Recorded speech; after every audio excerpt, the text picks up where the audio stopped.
No niin, morjesta. Katsotaan, miten PowerPointilla tehdään kolmiokaavio. Meillä on uusi tyhjä tie tässä näin, ja sitten me saadaan nämä pois klikkaamalla reunasta ja delete painaa. Tämän jälkeen mennään lisää valikkoon. Sieltä löytyy Smart Artti. Sieltä voidaan valita pyramidi ja otetaan tuo ensimmäinen. Noin. Ja tekstialueet saadaan lisättyä lisää täältä näin, ja nyt kirjoitetaan sinne niin, mitä me halutaan. Noin, nyt kun se on tehty, sitten me voidaan lisätä vielä tänne näin muutama elementti lisää. Eli lisää, nyt täältä kertaa muodot, me löydetään sieltä tuo nuolenkuva, me laitetaan se tänne alkuun ja vedetään vaan ylöspäin.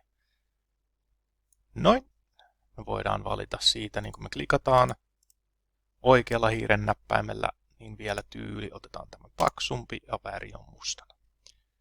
Sitten me voidaan lisätä vielä lisää tänne asioita. Otetaan normaali viiva, laitetaan se tänne näin. Siihen niin, sama asia. Tyyli, paksu ja musta. Sitten laitetaan se oikealle paikalle ja katsotaan, miten me lisätään näitä tekstilaatikoita tänne.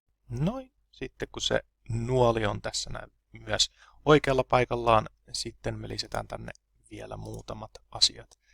Eli muodoista löytyy tekstilaatikko, ja niitä me voidaan kopioida ihan control-pohjassa ja vedetään, niin me saadaan lisää näitä näin. Ja sitten vaan laitetaan näitä oikeille paikoille ja katsotaan, minkälainen tästä tulee.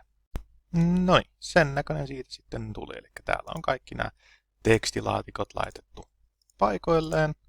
Ja tämä oli lyhykäisyydessään, miten me saadaan kolmiokaavio tehtyä PowerPointilla.